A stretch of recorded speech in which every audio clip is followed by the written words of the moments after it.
তো বন্ধুরা, আপনারা দেখতে পাচ্ছেন আমরা রাঙামাটিতে যেখানে যে কটেজে ছিলাম, সেই কটেজে যেতে আমাদেরকে কতগুলো সিঁড়ি পার হইতে হতো, সেই বিষয়টা আমি আপনাদেরকে দেখাচ্ছি। সামনেও কটেজ ছিল, কিন্তু আমরা এই ভিতরের কটেজটা নেওয়ার কারণ ওই কটেজটা অনেক সুন্দর ছিল। হ্যাঁ, তার পাশে একটা লেক ছিল ছোটোখাটো। তো কটেজের ভিতরের ডিজাইন বা বাইরে থেকে দেখতে খুবই সুন্দর ছিল।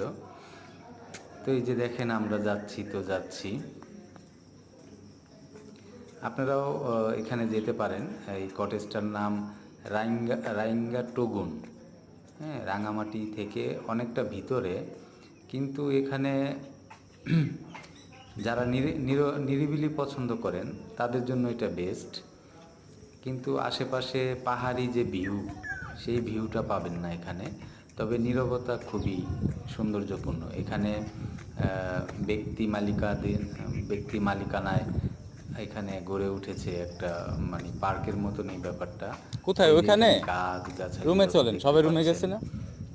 এখানে যে গাছগাছালিতে যত ফল ধরে, সেগুলোও এখানে লোকাল কিছু পাবলিক করার না, যারা, ভিজা কাপড় তারা নিয়ে ঘুরবেন কেউই না, তার বেশি। পেরে খায় না।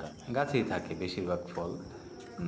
তো এটা রাখার কারণ, এখানে যে উপর মালিক, দিয়ে আমি ওইদিকে নামি। তিনি বলেছেন যে এখানে যে পশু পাখি আছে তাদের জন্য এই ব্যাপারটা।